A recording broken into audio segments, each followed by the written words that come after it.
नमस्ते सदा वत्सले मातृभूमि। हम लोग चर्चा करने जा रहे हैं फिर से अरविंद केजरीवाल जी के ऊपर। और अरविंद केजरीवाल हम सब जान रहे हैं कि जेल में हैं। जेल में अरविंद केजरीवाल मतलब संजय सिंह अभी निकल कर आए हैं, 6 किलो वजन बढ़ाकर लाए हैं। अरविंद केजरीवाल का वजन कम होता दिखाई दे रहा है, ऐसा क्लेम हो रहा है कि अरविंद केजरीवाल तो हल्के हो रहे हैं। लेकिन अभी वो सारी बातें ख़त्म हो गई। क्यों? क्योंकि इस समय मतलब जो मामला था वो बेल तक था, क्योंकि अरविंद केजरीवाल जी की बेल लगी थी। तो ये जो चिंदी टाइप के लोग हैं ना, उनके पीछे उन्होंने आतिशी ने, सौरभ भारद्वाज ने, सब उनका वजन कम हो गया, उनकी डायबिटीज़ गिर गई, ये हो गया। ईडी ने बयान दे दिया। ईडी से पता लगा कि नहीं साहब, ईडी में जब तक गए तब तक 1 भी किलो वजन नहीं घटा था, जैसे थे वैसे ही गए और उन्होंने कभी ऐसा किया भी नहीं। लेकिन अचानक जैसे ही वो उसमें गए, मतलब जेल में गए, जेल में तो उनकी ही सरकार है। वही ये सौरभ भारद्वाज और ये संजय सिंह पहले ये सब बयान भी दे रहे थे और कह रहे थे भैया जेल में तो आराम से रहना है, अपनी जेल है, कोई चिंता नहीं। इस बात का प्रमाण ये भी है कि संजय सिंह 6 किलो वजन बढ़ा कर लाए और अरविंद केजरीवाल को ये ड्रामा दिखाकर कर रहे थे। खैर, जो कुछ चल रहा है वो चल ही रहा है। संजय सिंह खुश नज़र आ ही रहे थे। कल मैंने बताया था कि वो कैसे पानी पी पी के अनशन कर रहे थे, 11 बजे तक खाना खाकर आना और फिर वो जब तक अनशन चलेगा 2-3-4 घंटे, उतनी देर नहीं खाना तो वो उपवास कहलाएगा, क्योंकि भाई 4 घंटे, 6 घंटे, 5 घंटे का भी उपवास हो सकता है। ये जो ओयो के टाइप का, जैसे 2 घंटे 1 घंटे के लिए वो बुकिंग कर रहे हैं महिलाओं पुरुषों के लिए, बड़ा अच्छा व्यवस्था। लोग कहते हैं कि उस पर पकड़े भी गए हैं। पश्चिम उत्तर प्रदेश में कई गिरफ्तारियां हुई हैं, बहुत कुछ हुआ है। तो यहाँ पर भी वो वैसे ही वही 4 घंटे का उपवास, 3 घंटे का उपवास, 1 घंटे का उपवास, ये सब चल रहा था। खैर, अरविंद केजरीवाल कब सुधरेंगे, कैसे सुधरेंगे और अब सुधरना क्या है? अब तो वो रिपोर्ट कार्ड आ रहा है। 10 साल की सरकार हो गई और 10 साल की सरकार ने जो जो कारनामे किए वो आ रहे हैं। पहली बात तो ये है कि अरविंद केजरीवाल को म्यूनसिपालिटी का भी अनुभव नहीं था, कभी काउंसलर नहीं रहे। भाई ये बात तो खैर, काउंसलर नहीं रहे चलेगा, लेकिन एक आईआरएस, पति पत्नी दोनों आईआरएस, हालांकि बहुत लंबे समय तक उन्होंने नौकरी नहीं करी, लेकिन दोनों आईआरएस, मतलब रेवेन्यू सर्विस के लोग, बिल्कुल वैसे ही जैसे मनमोहन सिंह फिनेंस के आदमी और प्रधानमंत्री बने। प्रधानमंत्री बनते ही वो सारे मामले निगेटिव हो गए। बिल्कुल वैसे ही जैसे तेंदुलकर, जो बहुत अच्छा प्लेयर था, जब वो कैप्टन बना तो टीम की परफॉर्मेंस खराब हो गई। अच्छा हुआ कि तेंदुलकर ने समझदारी का परिचय दिया और टीम के कप्तानी से इस्तीफा दे दिया। मर्जी वो चले भाई, अपनी परफॉर्मेंस पर फर्क आ रहा है, क्योंकि इससे टीम अच्छी नहीं चलेगी। लेकिन अरविंद केजरीवाल इस्तीफा देने को तैयार नहीं है। भले ही वो आईआरएस व्यक्ति, वो तेंदुलकर हो सकते हैं, और वो जब सरकार के मुखिया हुए तो वो वैसे नहीं चला पा रहे हैं। एक चीज़ हमेशा ध्यान रखनी चाहिए। मैं सदैव कहता हूँ कि सरकार, सिस्टम और जनता, ये 3 हिस्से होते हैं। इसके बाद कोर्ट और पार्लियामेंट। लेकिन सरकार, सिस्टम और जनता, ये पब्लिक फ्रंट पर लड़ते हैं। कानून बनाने का काम लेजिस्लेशन करता है, एग्जीक्यूटिव सही से काम नहीं कर रहा, उसका क्रॉस चेक न्यायालय करता है। लेकिन ये 3 का जो संघर्ष है वो है। तो ये जो पूरी मैकेनिज्म है, लाखों कर्मचारी सरकारी कर्मचारी के रूप में बैठता है, बाबू से लेकर चपरासी से लेकर और चीफ सेक्रेटरी तक। ये सब सिस्टम कैसे चले, अकाउंटेबिलिटी कैसे हो, उसका काम है। सरकार का काम क्या है? सरकार एक मार्गदर्शक की तरह काम करती है। सरकार का काम है कि वो मार्गदर्शन करे। सरकार का काम है कि वो सुचारू रूप से कैसे पॉलिसी बनाए और पॉलिसी सिस्टम को किधर ले जाए। उसको ऐसा समझना चाहिए कि एक हवाई जहाज है जिसमें हम सब बैठे हुए हैं, उसका अपना एक पायलट है, उसका अपना एक क्रू मेंबर का स्टाफ है, उसका हमने पेमेंट किया हुआ है, यानी कि वोट डाल कर आए हैं।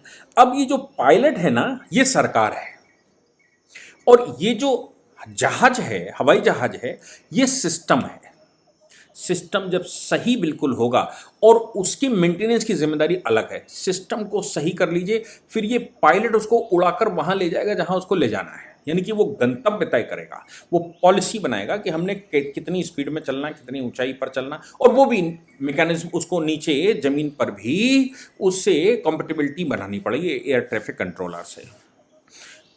ऐसा नहीं करेगा तो फिर ये जो एयरपोर्ट पर वो उतर नहीं सकता, वो हवा में उड़ भी नहीं सकता। लेकिन अगर पायलट ये समझ ले कि जहाज उसके हाथ में है, सारी मशीनरी भी उसकी ही है, खराब हो जाए तो भी क्या, और मैं खराब कर दूंगा तो भी उड़ा कर ले जाऊंगा क्योंकि मैं तो पायलट हूं, मैं ही तो ले जा रहा हूं। उसको ये लगने लगे कि मैं पायलट हूं, जहाज मैं लेकर आ रहा हूं, ये मेरे जहाज के लिए सारी व्यवस्थाएं की गई हैं, इसलिए मैं जो कहूंगा वही मानना पड़ेगा। आपका सिस्टम भंग हो गया, एयर ट्रैफिक कंट्रोलर भी उनको दिशा नहीं दिखा सकता। ऐसा करने पर क्या होगा, वो जहाज क्रैश हो जाएगा। क्योंकि पायलट को अगर लगे, लेकिन पायलट पॉलिसी बना सकता है, पायलट उड़ा सकता है, पायलट ले जा सकता है, लेकिन मशीनरी तो आपको अकाउंटेबिलिटी फिक्स करनी ही पड़ेगी। अगर वो जो पायलट है वो सही से नहीं ले जाता, जैसे ही जहाज जमीन पर उतारेगा वैसे ही उसकी एटीसी से वो हो जाएगी, एयर ट्रैफिक कंट्रोल, वो एटीसी के सामने उसको जाना पड़ेगा, और एटीसी वो और या कोई जो भी अथॉरिटी है उस अथॉरिटी को फेस करना पड़ेगा। आपको देखना हो तो रनवे 34 नाम की एक मूवी अजय देवगन की, बहुत अच्छी ओरिजिनल किसी पायलट की घटना पर आधारित है। वो देखिएगा कैसे होता है कि वो कैसे जवाब देना उनका बनता है। लेकिन जवाब जहाज उतरने के बाद बनेगा। तो वो जो हवाई जहाज है वो सही हो, उसकी जिम्मेदारी किसकी? अकाउंटेबिलिटी तो बनती है, पायलट की भी अकाउंटेबिलिटी तो बनती है। उसको अगर भ्रम हो जाए कि वो ही सब कुछ चला रहा है तो क्रैश हो सकता है। दिल्ली के पायलट ने पूरा जहाज क्रैश कर दिया। दिल्ली जल बोर्ड, बिजली फ्री, पानी फ्री, क्योंकि वो उसको, उस पायलट को ये लगता था जब हम सब फ्री कर देंगे तो मेरे ऊपर सवाल कौन खड़े करेगा। मैंने जैसे कहा, जनता के अलावा भी एक मैकेनिकल पक्ष है, मशीनरी का पक्ष है, उसको सही रखना, क्योंकि उसमें लाखों लोग काम करते हैं, इसलिए उसकी अकाउंटेबिलिटी फिक्स होती है। काम ही नहीं करना है क्योंकि आपका प्राइवेट परिवार नहीं है, उसकी अकाउंटेबिलिटी भी रखनी है, उसका हिसाब भी रखना है। क्यों? क्योंकि हम सब पब्लिक सर्वेंट हैं, सरकार भी पब्लिक सर्वेंट है, मुख्यमंत्री से लेकर, और वो सब पब्लिक सर्वेंट हैं, इसलिए अकाउंटेबिलिटी बनती है। यहां क्या हो गया, 28,400 करोड़, अभी तक तो वो मनी ट्रेल 300 करोड़ की, 350 करोड़ की, अब की बार 28,400 करोड़ रुपए को लेकर ऑनरेबल सुप्रीम कोर्ट में एक रिपोर्ट आई है। ये कहा गया कि 2015-16 से लेकर अभी तक 28,400 करोड़ रुपया दिल्ली जल बोर्ड को दिया गया, लेकिन 28,400 करोड़ रुपए का कोई हिसाब नहीं है। 2015 से लेकर अभी तक 28,400 करोड़ रुपया दिल्ली जल बोर्ड के नाम आया और उसकी कोई अकाउंटेबिलिटी नहीं है। 2018 से लेकर 2023 तक ऑडिट भी नहीं हुआ। मामला क्या था? मामला यह था कि केजरीवाल ऑनरेबल सुप्रीम कोर्ट गए थे अकाउंटेबिलिटी के मामले को लेकर, और चीफ जस्टिस की अदालत में मुकदमा पड़ा था। चीफ जस्टिस ने चीफ सेक्रेटरी से पूछा कि जरा रिपोर्ट काट ले आओ, जरा रिपोर्ट, ऑडिट रिपोर्ट ले आओ, कितना पैसा निकला, कहां खर्च हुआ, कैसे हुआ, क्या हुआ। दिल्ली असेंबली ने 9 मार्च को एक रेजोल्यूशन पास कर लिया और उस रेजोल्यूशन में उसने रिपोर्ट मंगवा ली वाटर और सीवरेज प्रॉब्लम को लेकर। यह रिपोर्ट ऑनरेबल सुप्रीम कोर्ट में लगा दी गई। दिल्ली जल बोर्ड के हवाले से कहा गया कि पोटेंशियल रेवेन्यू 1200 करोड़ रुपया प्रति वर्ष, यानी कि 100 करोड़ रुपया महीना इस सरकार ने लॉस किया, इसकी वजह से लॉस हुआ। ये तो लॉस हो गया, चलो लॉस हो गया। उन्होंने कहा कि 11 लाख ड्यूज से 14 लाख ड्यूज हो गए, जिसकी कोई अकाउंटेबिलिटी इनकी नहीं है। आगे जो और खड़ा किया प्रश्न वो और खतरनाक, मैं अभी आपको बताऊंगा वो पैसा कहां गया। वो ये भी रिपोर्ट में है कि पैसा कितना सैंक्शन हुआ, यानी कि बजट एस्टिमेट कितना था और एक्चुअल एक्सपेंडिचर कितना है, और बीच में पैसा गया कहां। वो शराब पॉलिसी वाला तो मामला एक्सटर्नल था, ये तो बिल्कुल इंटरनल है, बहुत खतरनाक है। इसमें उन्होंने कहा दिल्ली जल बोर्ड का 73,000 करोड़ रुपया लोन हो गया है। दिल्ली जल बोर्ड का 73,000 करोड़ रुपए का लोन है। किस पर? दिल्ली जल बोर्ड पर। ये चीफ सेक्रेटरी की रिपोर्ट जो मांगी थी वो फाइनेंस डिपार्टमेंट ने अपनी रिपोर्ट लगाई है, और ये रिपोर्ट जो दिल्ली की असेंबली ने मांगी थी, ये रिपोर्ट ऑनरेबल सुप्रीम कोर्ट में लगाई गई है। उन्होंने कहा कि 2003-4 से लेकर 2022-23 तक 20 साल का अगर हिसाब मांगा जाए तो ये निकल कर आता है कि जो पैसा सैंक्शन हुआ वो पैसा उसमें खर्च ही नहीं हुआ। जिस काम के लिए पैसा निकाला गया वो काम में पैसा लगा ही नहीं, और लगा भी तो उसका एक हिस्सा लगा, बाकी पैसा डाइवर्ट हो गया। कहां चला गया? इस बात को लेकर उन्होंने कहा, आपको याद होगा मैं कुछ बातें कहता हूं, करप्शन के लिए रास्ते निकालने पड़ते हैं लोगों को। रास्ता क्या है? जैसे नाला सफाई है, अब नाला सफाई का पैसा निकाला, सीवर सफाई का पैसा निकाला, बारिश से पहले सीवर साफ होगा, और साफ होने के तुरंत बाद आपने देखा होगा कि सीवर की सफाई देश में कहीं भी ऐसा नहीं ऑफ सीजन करी जाती हो। भाई ऑफ सीजन करिए ना, बारिश से पहले छोड़ दीजिए, उससे और पहले करिए ना, ताकि 3 महीने पहले हो, 3 महीने में बहुत नाला गंदा नहीं हो जाएगा। लेकिन क्या होता है, सीवर सफाई बारिश से 2-4 दिन पहले हो सकता है, कभी कभी बारिश के मौसम में भी की जाती है, ताकि उसका कोई ऑडिट ना हो सके। पैसा निकाला 1000 करोड़, बह गया पानी में, बारिश हो गई और नाला खत्म, फिर नाला भर गया। भाई बारिश हो गई, सब चारों ओर से आया, ये तो अपरिहार्य सिचुएशन है, इससे भर गया। इसमें 911 करोड़ 911 मुख्यमंत्री सीवर सफाई अभियान, दिल्ली में मुख्यमंत्री ने सीवर सफाई अभियान लगाया, उसमें 911 करोड़ रुपए खर्च कर दिया दिल्ली के सीवर साफ करने में। वाटर सेक्टर में जो लॉजिंग होती थी उसको लेकर 308 करोड़ रुपया निकाला गया। ये एक्सपेंडिचर था जो बजट में एलोकेट नहीं था। बजट के एलोकेशन से ज्यादा पैसा निकालकर सीवर सफाई में लगाया गया। और सीवर सफाई का मतलब बिल्कुल साफ है कि अगर अप्रैल के दूसरे हफ्ते में, या मैं कहूं ये सीवर सफाई ये लोग करना शुरू करते हैं जून में, तो जून में सीवर सफाई होगी और थोड़े दिन बाद बारिश होने लगेगी। 2-4 दिन, 5 दिन, 10 दिन, 15 दिन में बारिश हो जाएगी। सीवर सफाई का कोई ऑडिट नहीं, कोई हिसाब नहीं, कोई किताब में भर गए साहब, बारिश हो गई, अंदर भर गया माल। अरे मैं कहता हूं बारिश के बाद सीवर सफाई क्यों नहीं होती? मैं कहता हूं कि सीवर सफाई मिड सीजन में क्यों नहीं होती? और फिर से उसकी एक रिवाइज एस्टीमेट निकाला जा सकता है छोटा सा, कि भाई 6 महीने में जो कुछ हो गया होगा उसको साफ कर लें। वो उसी समय क्यों होता है? क्यों? क्योंकि बारिश में वो वेव हो जाता है।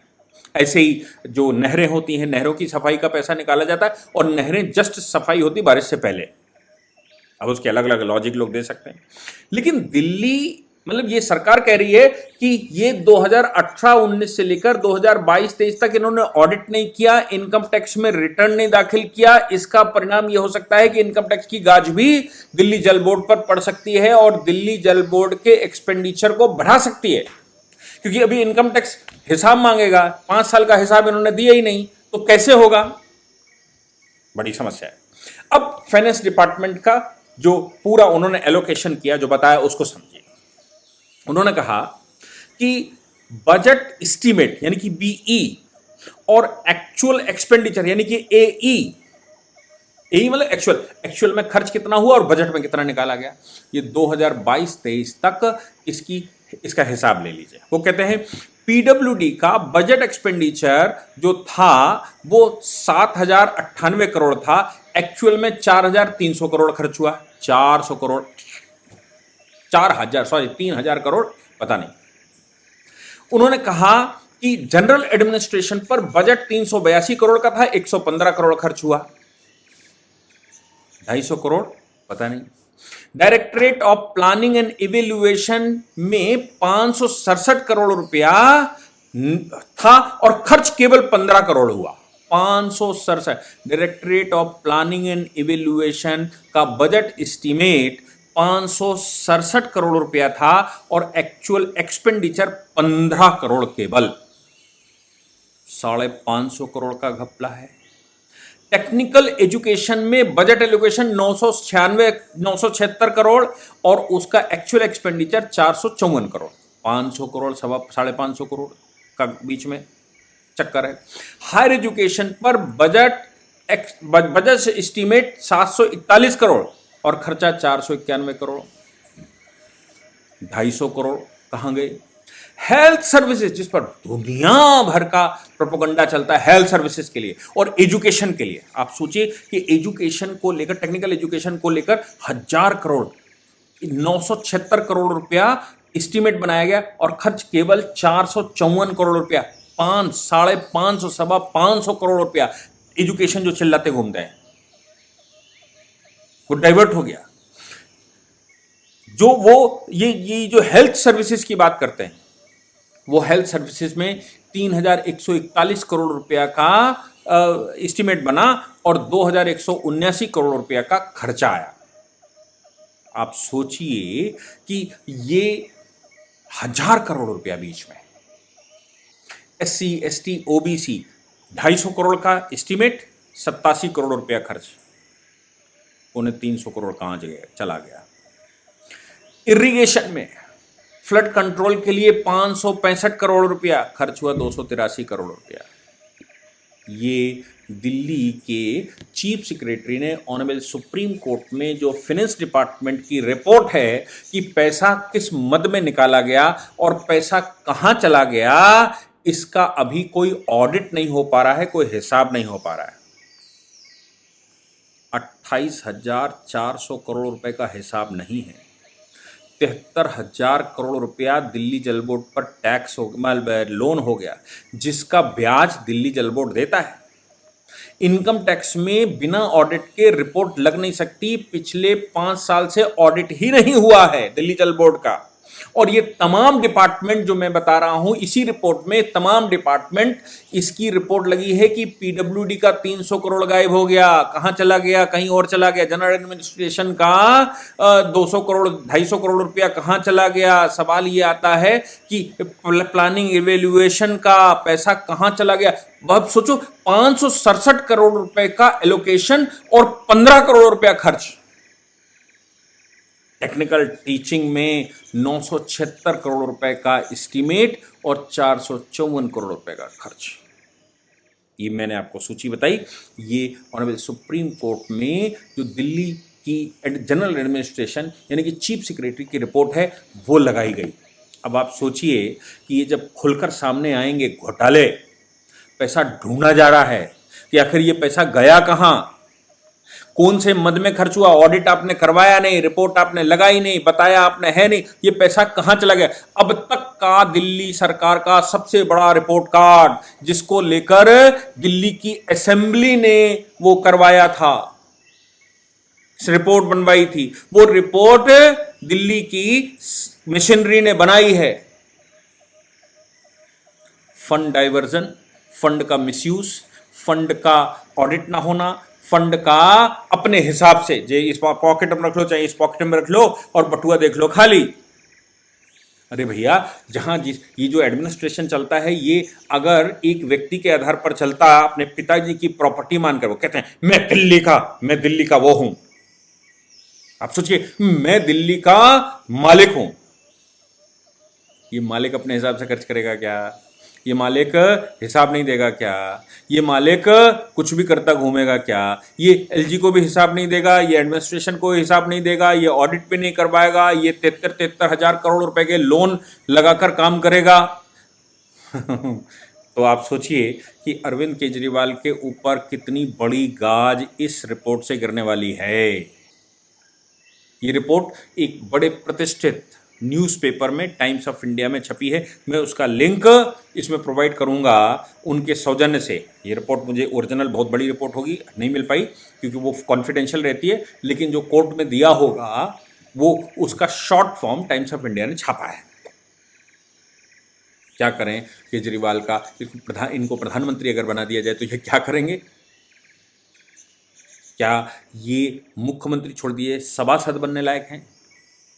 ये मेयर भी बनने लायक हैं। ये कैसे कैसे कौन से यूनिवर्सिटी से पढ़कर आए हैं? आईआईटी से पढ़कर आए हैं। इतना खराब एडमिनिस्ट्रेशन आज तक मैंने पूरे देश में कहीं भी, छोटी से छोटी संस्था भी ऑडिट तो करवाती, चाहे गलत करवाती हो। पैसे का एलोकेशन एस्टीमेट जिसमें बनता है उसमें एस्टीमेट तो खर्च करती है। एक एक साल का ये हाल है कि पता नहीं है पैसा कहाँ खर्च हो गया, हिसाब नहीं है, ऑडिट नहीं है, क्या करोगे? दिल्ली इनके बाप की है, शीश महल बनवा लीजिए, ऐश से रहिए। गरीब आदमी, आम आदमी है, कोई हिसाब आम आदमी को देना नहीं है, और कहना शुरू कर दीजिए अजीबो अस्पताल बना रहे हैं, अजीबो फलाना कर रहे हैं, अजीबो ढिमाका कर रहे हैं, अजीबो अच्छा कर रहे हैं। आप वो कर रहे हो, हिसाब दोगे कि नहीं दोगे? जो भी अच्छा खराब कर रहे हो, और हिसाब नहीं दोगे, पब्लिक सर्वेंट हो कि नहीं हो? राजा हो क्या? मुगल सल्तनत चला रहे हो क्या? बहुत बुरे इस समय केजरीवाल फंसे हुए हैं। क्या होगा ये तो भविष्य बताएगा। जय हिंद, जय भारत, वंदे मातरम।